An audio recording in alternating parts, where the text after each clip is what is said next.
Numele meu este Melissa, iar Aaron este cel mai bun prieten al meu. Aaron și cu mine ne-am întâlnit în liceu, când el era senior la acea vreme, dar am devenit foarte buni prieteni după ce ne-am întâlnit. L-am întâlnit pe Aaron într-un autobuz. El stătea în spatele meu în timp ce eu mă comportam ca o ciudată cu prietenii mei și l-am surprins uitându-se la mine, așa că am început o conversație. Care este numele tău? S-a uitat la mine, iar ochii săi căprui străluceau în lumina soarelui care pătrundea prin fereastra autobuzului. Eu sunt Aaron, tu? Am întrebat imediat înapoi. Melissa. Fata de lângă el era foarte posesivă, de parcă nu aș putea vorbi cu el, dar mi-am dat seama că nu era iubita lui sau nimic de genul acesta, după modul în care ochii lui mă priveau pe mine tot timpul. Aaron este al meu, așa că du-te și vorbește cu altcineva, a spus ea aproape de fața mea și am râs puțin. Pot avea numărul tău? A întrebat Aaron și ea s-a uitat la el ca o nebună, dar i-am luat telefonul și am adăugat numărul meu. În acea noapte m-am dus acasă și am primit un mesaj de la el și am vorbit toată noaptea. L-am rugat să fie cel mai bun prieten al meu băiat, pentru că oricum îmi doream un nou prieten băiat, iar el era cool. A fost de acord și a doua zi la școală am petrecut împreună toată pauza de prânz. Ash,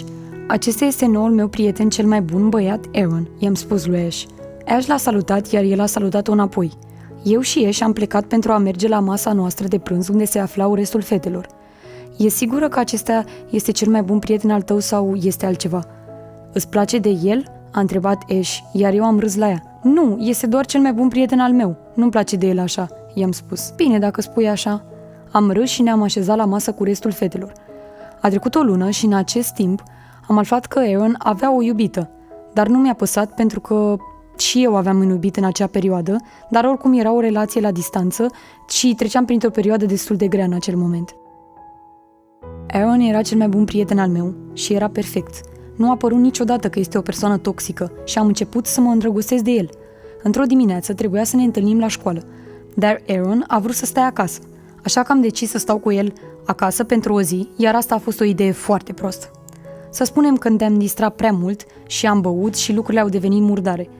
Lucrul trist este că nu m-am simțit niciodată rău că mi-am înșelat iubitul și nu am simțit nimic decât după câteva zile când am aflat că iubitul meu se mută într-o altă țară, dar aceasta este o poveste pentru altă dată. Decembrie a venit repede și Aaron s-a îmbolnăvit pentru că bea toată ziua în fiecare zi, chiar în întreaga vacanță. L-am sunat și era cu totul altă persoană. Ce vrei? A țipat din celălalt capăt al telefonului și pot să vă spun că am fost foarte șocată, dar am crezut că este din cauza alcoolului. Cred că aș putea suna mai târziu dacă nu ești într-o dispoziție bună. Am vrut doar să văd dacă ești bine, i-am spus înapoi. Da, eu sunt întotdeauna bine, a răspuns el înainte de a închide telefonul la mine. De aici totul a mers în jos. Aaron era mereu cu alte fete și întotdeauna m-a tratat ca și cum aș fi fost a doua lui opțiune sau așa ceva. L-am iubit atât de mult încât l-am făcut să mă trateze așa. Îi scriam scrisori tot timpul spunându-i cât de mult îl iubesc. Eram destul de nebună încât i-am spus că sunt al lui și că poate face ce vrea cu mine. Până într-o zi când nu am mai putut. Nu vreau să mai am legătură cu tine. Vorbesc cu iubita ta în fiecare zi de parcă am fi cele mai bune prietene și mă simt îngrozitor. În plus, încă te încurci cu alte fete. Nu mai vreau asta, i-am spus într-o noapte la telefon. Wow, deci mi-ai dat să cuzi din paradis și acum vrei să-l iei înapoi? De ce îmi faci asta?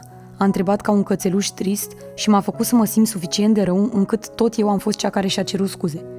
Nu mai pot face asta, Aaron. Sunt atât de nefericită, nu mă tratez bine deloc, iar când spun ceva, întotdeauna este o ceartă între noi. Am spus în timp ce plângeam. Ok, fă ce vrei și lasă-mă în pace, bine? Și pur și simplu mi-a închis așa. A doua zi la școală l-am văzut și acest băiat era beat, doar pentru că nu vroiam să mă mai culc cu el, s-a purtat de parcă l-aș fi înjunghiat de cel puțin 7 ori sau ceva de genul.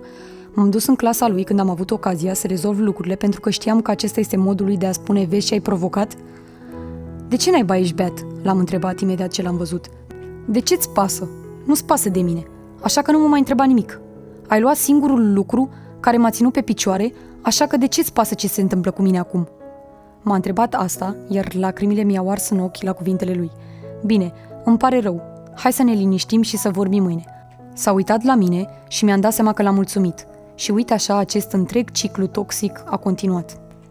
De fiecare dată când îl amenințam că nu am să-l mai văd, el se enerva mereu și se îmbăta sau lua acasă vreo fată întâmplătoare doar ca să mă supere. Mi-a luat ceva timp să mă eliberez de el, dar fostul meu iubit s-a întors pentru o vizită de Crăciun anul ce a urmat și ne-am întâlnit.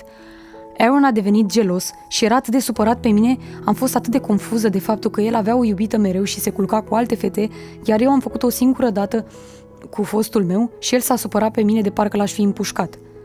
În acest moment mi-am dat seama cât de toxic era cu adevărat.